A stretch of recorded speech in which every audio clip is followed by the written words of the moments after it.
O ferro em brasa chiava contra a carne. O cheiro de pele queimada misturava-se com os gritos que ecoavam pelas pedras frias da masmorra. Marguerite Porete, apenas 23 anos, contorcia-se na cadeira metálica enquanto o metal derretia suas pernas. Suas súplicas de inocência se perdiam no ar pesado de Paris, em 1310. Os inquisidores permaneciam impassíveis, repetindo sempre a mesma pergunta sobre pactos demoníacos que ela jamais fizera. Se esse tipo de história merece ser lembrada, apoie este projeto se inscrevendo no canal e deixando seu comentário sobre como a crueldade humana pode ser combatida nos dias de hoje. A Europa medieval respirava medo. Cada mulher que ousasse pensar diferente, que questionasse, que simplesmente existisse fora dos padrões impostos, tornava-se alvo. A Igreja Católica havia estabelecido a Inquisição como braço armado da fé, e os tribunais seculares seguiam o mesmo padrão de terror. Mulheres eram especialmente vulneráveis, consideradas mais suscetíveis ao pecado, mais fracas moralmente, mais propensas à sedução diabólica. Marguerite Porete não era diferente de milhares de outras. Nascida em Hainaut, uma região próspera entre França e Flandres, ela cresceu numa família de comerciantes prósperos. Seu pai vendia tecidos importados e sua mãe cuidava da educação dos filhos, algo raro para mulheres da época. Marguerite aprendeu a ler e escrever, luxos que poucos possuíam. Foi justamente essa educação que a condenou. Marguerite escrevia.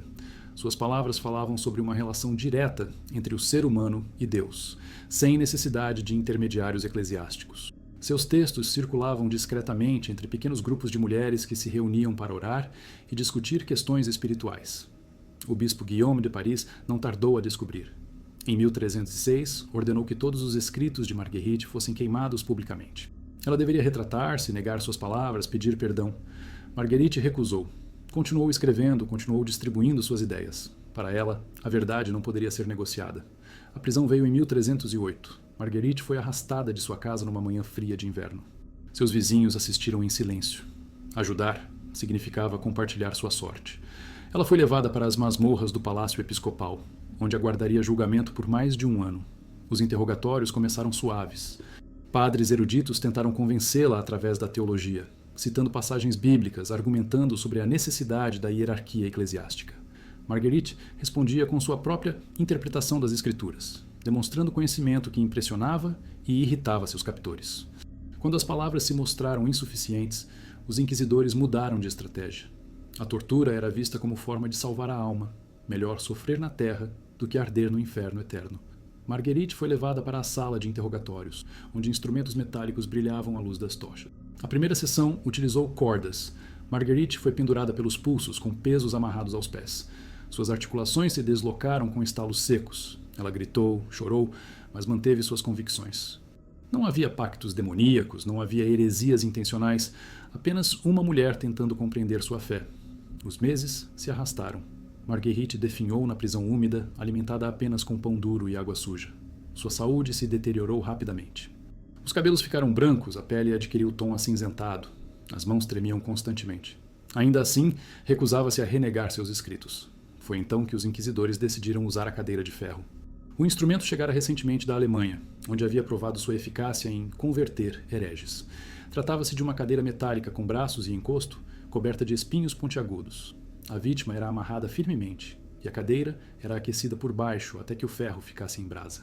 Na manhã de 15 de março de 1310, Marguerite foi arrastada para a sala de torturas. 2 carrascos a despiam e a amarravam na cadeira diabólica. As cordas cortavam sua pele já ferida pelas torturas anteriores. Embaixo da cadeira, brasas eram acendidas lentamente. O calor começou suave, quase reconfortante após o frio da masmorra. Marguerite chegou a fechar os olhos, imaginando estar novamente perto da lareira de sua casa. Mas a temperatura subia inexoravelmente. O metal esquentava, depois ficava quente, depois insuportável. Os primeiros gritos ecoaram quando o ferro tocou sua pele. Marguerite tentava se afastar, mas as cordas a mantinham fixa. O cheiro de carne queimada começou a se espalhar pela sala. Os inquisidores permaneciam impassíveis, recitando orações em latim. Por horas, o suplício continuou. A cada pergunta sobre bruxaria, Marguerite negava entre gritos.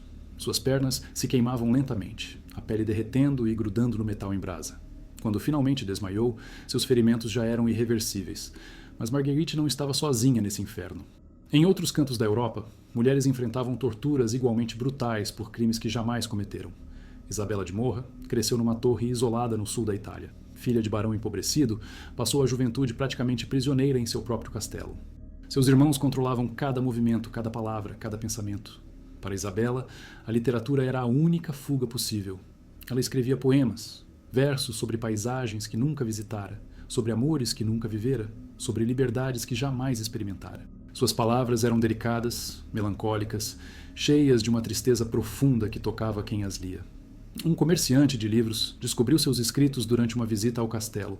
Impressionado com a qualidade dos versos, ofereceu-se para publicá-los em Nápoles. Isabela aceitou secretamente, usando um pseudônimo masculino para proteger sua identidade. Os poemas fizeram sucesso. Leitores eruditos especulavam sobre a identidade do misterioso poeta que escrevia com tanta sensibilidade sobre o sofrimento feminino. Alguns suspeitavam tratar-se de uma mulher, mas a ideia parecia impossível. Mulheres não possuíam talento literário suficiente. A descoberta veio através de uma carta interceptada. Isabela mantinha correspondência secreta com Diego Sandoval de Castro, um nobre espanhol que admirava seus versos. As cartas eram platônicas, discutindo apenas literatura e filosofia. Mas para os irmãos de Isabela, qualquer contato masculino representava desonra familiar. Em 1546, Isabela foi acusada formalmente de adultério. Não importava que jamais tivesse encontrado Diego pessoalmente. As cartas eram evidência suficiente de comportamento impróprio. A lei era clara. Mulheres casadas que mantinham correspondência secreta com homens cometiam adultério, mesmo que apenas espiritual. O julgamento foi rápido. Isabela tentou defender-se, explicando que as cartas tratavam apenas de arte e literatura. Seus argumentos foram ignorados. Mulheres não tinham capacidade intelectual para discussões filosóficas profundas. Se correspondiam-se com homens, só poderia ser por motivos carnais. A sentença incluía tortura pública como exemplo para outras mulheres. Isabela seria submetida ao esmagador de seios, instrumento desenhado especificamente para punir crimes relacionados à sexualidade feminina. A população local foi convocada para assistir o espetáculo. O esmagador de seios consistia em 4 garras metálicas conectadas a um parafuso central. As garras eram posicionadas ao redor dos seios da vítima e apertadas lentamente, esmagando o tecido mamário até que fosse completamente destruído. A agonia podia durar horas. Isabela foi arrastada para a praça central da cidade numa manhã ensolarada de setembro. Centenas de pessoas se aglomeravam para assistir. Crianças eram trazidas pelos pais para aprender sobre as consequências da desobediência. Mulheres sussurravam orações, sabendo que qualquer uma delas poderia ocupar o lugar de Isabela. O carrasco posicionou o instrumento enquanto Isabela implorava por misericórdia. Suas súplicas foram interpretadas como admissão de culpa. As primeiras voltas do parafuso arrancaram gritos desesperados. Isabela confessava crimes imaginários, prometia nunca mais escrever, jurava fidelidade eterna a qualquer homem que a libertasse. Nada adiantava. O instrumento continuava apertando, esmagando, destroçando. Pedaços de carne caíam no chão empoeirado da praça. Isabela perdia a consciência e era despertada com água fria para continuar sofrendo. Sua agonia durou 3 horas. Quando finalmente morreu, aos 25 anos, Isabela havia sido completamente desfigurada. Seus últimos versos jamais foram encontrados, provavelmente queimados pelos irmãos para eliminar evidências de sua desonra. Uma das maiores poetisas da Renascença italiana desapareceu da história, vítima de uma sociedade que punia mulheres por sonharem com liberdade intelectual. Enquanto isso, na França do século XVII, Catherine Monvoisin enfrentava suas próprias acusações. Conhecida como Lavoisin, ela era parteira e curandeira nos subúrbios de Paris. Atendia mulheres pobres que não tinham acesso a médicos, preparava remédios caseiros, auxiliava partos difíceis. Catherine tinha reputação respeitável em sua comunidade. Mulheres a procuravam não apenas para questões médicas, mas também para conselhos sobre problemas familiares. Ela sabia ouvir, oferecia ombro amigo, distribuía esperança onde havia desespero. Sua queda começou quando algumas clientes nobres passaram a frequentar sua casa. Duquesas e condessas vinham secretamente buscar poções para conquistar amantes ou eliminar rivais. Catherine preparava misturas inofensivas, água com ervas aromáticas que não tinham efeito algum além do psicológico. O escândalo explodiu em 1679. Madame de Montespan, amante do rei Luís XIV, foi acusada de tentar envenenar outras favoritas reais. Durante os interrogatórios, ela mencionou ter comprado poções de Catherine. A parteira foi imediatamente presa como suspeita de conspiração contra a coroa. A investigação revelou uma rede complexa de nobres envolvidos em supostas práticas de bruxaria. Catherine tornou-se o bode expiatório perfeito, uma plebeia que podia ser sacrificada para proteger aristocratas poderosos. Ela sabia demais sobre os segredos da nobreza francesa. O julgamento foi uma farsa. Catherine foi acusada de envenenar dezenas de nobres ao longo de 20 anos. As evidências eram inexistentes. apenas testemunhos de outras prisioneiras torturadas que diriam qualquer coisa para escapar da dor. Catherine negava todas as acusações, mas sua palavra não valia nada contra a de aristocratas. Quando a tortura começou, os inquisidores decidiram usar a pera da angústia. O instrumento havia sido aperfeiçoado recentemente por artesãos alemães especializados em equipamentos de tortura. Consistia numa pera metálica segmentada que podia ser inserida na boca, ânus ou vagina da vítima. Uma vez inserida, a pera era expandida através de um parafuso, dilacerando os tecidos internos. Quando usada na boca, quebrava dentes e ossos faciais. O sofrimento era indescritível, e poucos sobreviviam à experiência. Catherine foi levada para a sala de torturas numa manhã fria de janeiro de 1680. 4 carrascos a imobilizaram enquanto o 5º posicionava a pera metálica. Ela implorava, chorava, prometia confessar qualquer crime que quisessem ouvir. Mas os inquisidores queriam nomes específicos. Precisavam que Catherine confirmasse o envolvimento de Madame de Montespan e outras nobres no suposto complô de envenenamentos. Ela deveria fornecer detalhes convincentes sobre rituais satânicos, missas negras, pactos demoníacos. A pera foi inserida em sua boca com cuidado técnico. Catherine tentava manter os lábios fechados, mas a força dos carrascos era irresistível. O metal frio tocou sua língua, seus dentes, o céu da boca. Então, começou a se expandir. Os primeiros estalos foram dos dentes. Catherine tentava gritar, mas o instrumento bloqueava sua garganta. Sangue escorria pelos cantos da boca enquanto a pera continuava crescendo. Seus olhos se arregalavam de terror e dor. Os ossos faciais começaram a quebrar. Primeiro a mandíbula, depois o maxilar. Finalmente, as estruturas ósseas ao redor dos olhos. O rosto de Catherine se deformava grotescamente enquanto ela se contorcia em agonia silenciosa. Por milagre, ela sobreviveu. Quando a pera finalmente foi removida, Catherine estava irreconhecível. Sua face havia se tornado uma massa informe de carne e osso quebrado. Ela nunca mais conseguiria falar claramente ou comer normalmente. Mas seu sofrimento não estava acabando. Outras mulheres enfrentavam torturas igualmente brutais em diferentes cantos da Europa, todas pagando preços terríveis por crimes que jamais cometeram. Marie Chambon tinha apenas 19 anos quando a fome chegou à sua aldeia, no interior da França. O inverno de 1691 foi especialmente cruel, e as colheitas anteriores haviam sido insuficientes. Crianças morriam de desnutrição enquanto os estoques dos senhores feudais permaneciam intocados. Marie era órfã e cuidava de 3 irmãos menores. Trabalhava como costureira, mas seus ganhos mal pagavam o aluguel do casebre onde moravam. Quando o irmão mais novo, de apenas 5 anos, começou a definhar de fome, Marie tomou uma decisão desesperada. Numa madrugada gelada, ela invadiu a padaria local e roubou 3 pães. Não tinha a intenção de causar prejuízo. Planejava trabalhar extra para compensar o dono assim que conseguisse emprego melhor. Para Marie, tratava-se de uma questão de sobrevivência, mas as leis feudais eram inflexíveis. Roubo, mesmo motivado pela fome, era crime capital. O padeiro havia perdido mercadorias no valor de 6 soldos, quantia suficiente para comprar 3 galinhas. Por essa fortuna, Marie enfrentaria a pena máxima. O julgamento durou menos de 1 hora. Marie confessou imediatamente, explicando sua situação desesperadora. Trouxe os 3 irmãos pequenos ao tribunal, esperando sensibilizar os juízes. As crianças eram pele e osso, claramente desnutridas. Os magistrados permaneceram impassíveis. A lei era clara, e exceções encorajariam outros crimes. Se pobres pudessem roubar quando tivessem fome, onde isso terminaria?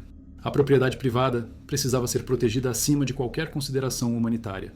Marie foi condenada à morte por despedaçamento público. Seria executada na roda, método reservado para os crimes mais hediondos. Sua agonia serviria de exemplo para outros camponeses que pensassem em desafiar a ordem estabelecida. A roda de despedaçamento era uma estrutura circular de madeira sólida, montada horizontalmente sobre uma base vertical. A vítima era amarrada com braços e pernas estendidos, e o carrasco quebrava sistematicamente cada osso usando martelos pesados. O processo começava pelos dedos dos pés e subia gradualmente. Primeiro os ossos pequenos, depois os grandes, sempre em ordem anatômica precisa. A vítima permanecia consciente durante todo o processo, sentindo cada fratura, cada estilhaço ósseo perfurando músculos e órgãos internos. Marie foi levada para a Praça Central numa manhã de fevereiro de 1692. A população inteira foi convocada para assistir, incluindo crianças que deveriam aprender sobre as consequências da desobediência. Seus 3 irmãos foram forçados a assistir do primeiro fila. O carrasco começou pelo pé direito de Marie. O primeiro golpe quebrou os dedos menores com estalos secos que ecoaram pela praça silenciosa. Marie gritou, um som agudo que perfurava a alma de quem ouvia. Seus irmãos choravam desesperadamente. Cada martelo era metodicamente aplicado. Tornozelos, canelas, joelhos, todos quebrados em sequência precisa. Marie implorava por misericórdia, prometia nunca mais roubar, jurava trabalhar gratuitamente para o padeiro pelo resto da vida. Suas súplicas foram ignoradas. O carrasco continuava seu trabalho com precisão profissional, quebrando sistematicamente os ossos das pernas. Sangue escorria pelas fraturas expostas, formando poças vermelhas no chão de pedra. Quando chegou a vez dos braços, Marie havia perdido a voz de tanto gritar. Apenas gemidos roucos saíam de sua garganta destroçada. Seus olhos, porém, permaneciam conscientes, registrando cada momento de agonia. Os últimos golpes foram nas costelas. Cada fratura perfurava pulmões e outros órgãos vitais. Marie ainda respirava quando suas últimas costelas foram despedaçadas, mas sua respiração se tornara um estertor agonizante. Ela demorou 6 horas para morrer. Tempo suficiente para que toda a aldeia ouvisse seus gemidos finais, para que seus irmãos perdessem a sanidade assistindo, para que uma lição terrível fosse gravada na memória coletiva. Mas ainda havia histórias mais sombrias esperando para serem contadas, em lugares onde a crueldade humana alcançara níveis quase inacreditáveis. Em Sevilha, no ano de 1559, Ana de Mendoza acordou no convento de Santa Clara, sabendo que seria seu último dia de vida. A filha do Duque de Pastrana havia cometido o crime imperdoável de questionar a doutrina católica publicamente, desafiando bispos em debates teológicos que uma mulher jamais deveria ter travado. Ana cresceu numa família de alta nobreza espanhola. Sua educação foi refinada. Falava 5 idiomas, estudara filosofia clássica, dominava matemática e astronomia. Seu pai, homem progressista para os padrões da época, acreditava que mulheres inteligentes honravam suas famílias através do conhecimento. Mas a Espanha de Felipe II não tolerava dissidência, especialmente vinda de mulheres. Quando Ana publicamente contestou a venda de indulgências durante uma missa solene, selou seu destino. Pior ainda, ela citara textos bíblicos em grego para sustentar seus argumentos, demonstração de erudição que humilhava os clérigos presentes. A Inquisição espanhola moveu-se rapidamente. Ana foi acusada de heresia luterana, crime punível com morte. Não importava sua linhagem nobre. A igreja estava acima da aristocracia quando se tratava de defender a fé. O instrumento escolhido para sua execução foi a Virgem de Ferro, um sarcófago metálico em formato feminino, com o interior cravejado de pregos pontiagudos. A vítima era empurrada para dentro e a porta fechada lentamente, permitindo que os pregos perfurassem o corpo gradualmente. Ana foi arrastada para a sala de execuções nas profundezas do convento. O sarcófago a aguardava, sua superfície externa decorada com imagens sacras que contrastavam grotescamente com seu propósito. A Virgem Maria, esculpida no metal, parecia sorrir enquanto preparava-se para receber mais uma vítima. Os carrascos disparam Ana metodicamente. Ela tentava manter a dignidade, recitando orações em latim para demonstrar sua fé. Suas palavras ecoavam pelas paredes de pedra, misturando-se com goteiras que marcavam o tempo como o metrônomo da morte. A porta do sarcófago foi aberta, revelando centenas de pregos afiados dispostos em padrão preciso. Alguns eram curtos, desenhados para causar feridas superficiais. Outros eram longos o suficiente para perfurar órgãos vitais. A disposição garantia a agonia prolongada antes da morte. Ana foi empurrada para dentro. Seus pés tocaram os primeiros pregos que perfuraram as plantas com dor aguda.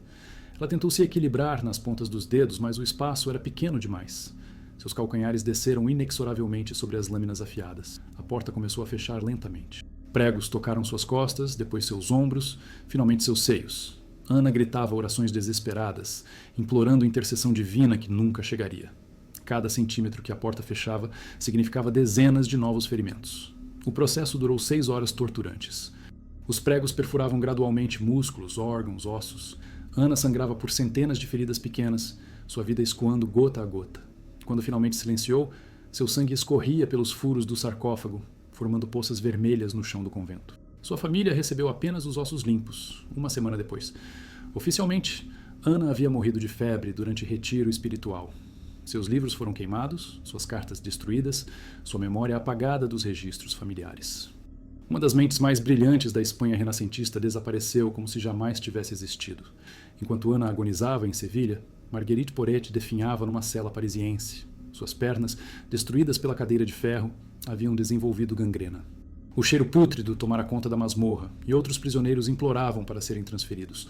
Marguerite sabia que morreria em breve. A infecção se espalhava pelo corpo, causando febre alta e delírios. Em seus momentos de lucidez, ditava últimas palavras para um carcereiro alfabetizado que se compadecera de seu sofrimento. No dia 1º de junho de 1310, ela foi levada para a execução pública.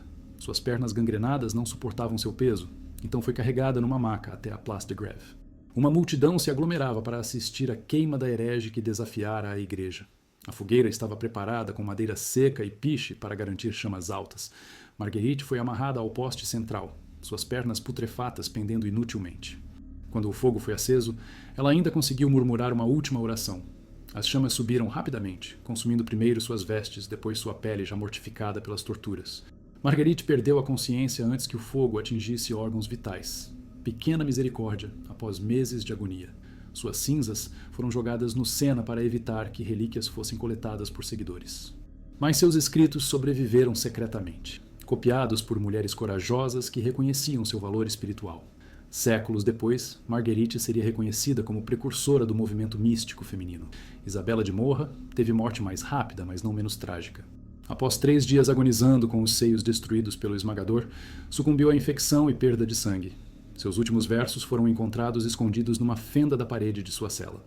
Os poemas finais falavam sobre dor física, mas também sobre uma tristeza mais profunda, a de ver suas palavras silenciadas para sempre. Isabela morreu sabendo que sua voz poética seria esquecida, que outras mulheres continuariam prisioneiras de famílias tirânicas. Seus irmãos queimaram todos os manuscritos encontrados no castelo. Apenas fragmentos sobreviveram, preservados por admiradores secretos que reconheciam o talento desperdiçado. Isabela permaneceria esquecida por 400 anos, até que estudiosos modernos redescobrissem sua obra. Catherine Monvoisin enfrentou destino ainda pior. Com o rosto destroçado pela pera da angústia, foi mantida viva por 2 anos nas masmorras da Bastilha. Incapaz de falar claramente, comunicava-se por gestos e rabiscos trêmulos. Ela foi finalmente queimada viva em 1682, mas o fogo não conseguiu apagar completamente as consequências de seu caso. O escândalo dos venenos envolveu tantas personalidades importantes que Luís XIV ordenou a destruição de todos os registros. Dossiês inteiros desapareceram dos arquivos reais. Marie Chambon não sobreviveu às 6 horas na roda de despedaçamento, mas suas últimas palavras ecoaram pela aldeia por gerações. Antes de morrer, ela havia murmurado os nomes de seus 3 irmãos pequenos, prometendo que voltaria para cuidar deles. As crianças foram encontradas mortas de fome 1 semana depois, no casebre onde viviam. Sem Marie para sustentá-los, simplesmente definharam.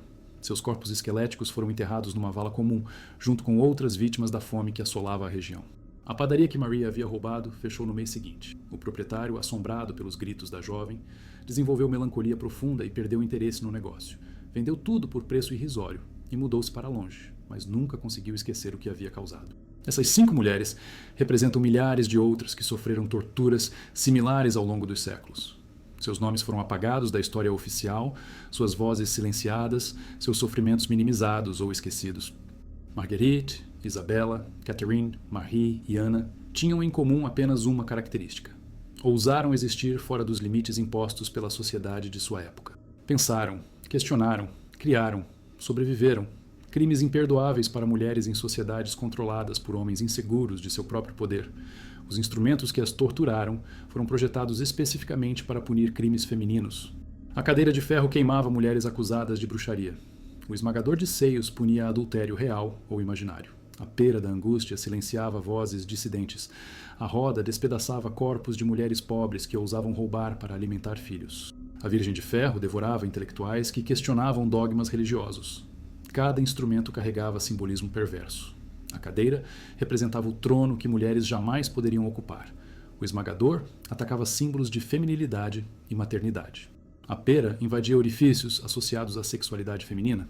A roda quebrava corpos que deveriam permanecer submissos. A Virgem pervertia símbolos sagrados femininos para causar morte. Hoje, essas torturas específicas desapareceram. Não queimamos mais mulheres em fogueiras. Não esmagamos seios publicamente. Não despedaçamos corpos em rodas medievais. Mas a mentalidade que as criou persiste sob novas máscaras. Mulheres ainda são punidas por pensar diferente, por questionar autoridades, por recusar papéis impostos. Os instrumentos mudaram. Agora são leis discriminatórias, violência doméstica tolerada, assédio sistêmico, silenciamento em ambientes profissionais. A diferença é que hoje reconhecemos essas práticas como crimes. Temos tribunais internacionais, organizações de direitos humanos, leis que protegem a igualdade de gênero. O progresso é real, mas ainda insuficiente. Em muitos países, mulheres continuam sendo apedrejadas por adultério. Milhões sofrem mutilação genital ritualística. Outras são queimadas vivas por dotes insuficientes. Ativistas pelos direitos femininos desaparecem misteriosamente. As máscaras mudaram, mas a crueldade permanece. Sociedades que se consideram civilizadas ainda encontram formas sofisticadas de torturar mulheres que ousam desafiar normas estabelecidas. Marguerite Porete escreveu sobre alma livre, que não precisava de intermediários para se conectar com o divino. 500 anos depois, ainda lutamos pelo direito de mulheres pensarem livremente sobre a espiritualidade. Isabela de Morra sonhava com liberdade através da literatura. Hoje, escritoras em vários países enfrentam censura, ameaças de morte, execuções por expressar ideias consideradas subversivas. Catherine Monvoisin oferecia cuidados médicos para mulheres pobres. Atualmente, milhões de mulheres ainda morrem por falta de acesso à saúde reprodutiva básica, vítimas de sociedades que controlam seus corpos. Marie Chambon roubou pão para alimentar irmãos famintos. No mundo moderno, mães solteiras continuam sendo criminalizadas por pobreza, perdendo filhos para sistemas que preferem punir a ajudar. Ana de Mendoza questionou autoridades religiosas usando conhecimento teológico. Hoje, mulheres que desafiam lideranças religiosas patriarcais enfrentam excomunhão, ostracismo, perseguição. A história dessas 5 mulheres não é apenas sobre passado distante. É espelho que reflete presente incômodo e futuro incerto. Enquanto sociedades continuarem punindo mulheres por existirem plenamente, os fantasmas de Marguerite, Isabella, Catherine, Marie e Ana permanecerão entre nós. Seus gritos ecoam através dos séculos, lembrando-nos que civilização verdadeira não se mede por tecnologia ou riqueza, mas pela forma como tratamos os mais vulneráveis. E por muito tempo ainda, mulheres continuarão sendo vulneráveis em mundo que as vê como ameaças quando ousam ser livres. Se essa história mexeu com você, compartilhe. Quanto mais gente souber sobre esses horrores do passado, maior a chance de impedirmos que se repitam no presente. A memória dessas mulheres torturadas é nossa responsabilidade coletiva e nossa melhor arma contra a crueldade que ainda existe ao nosso redor.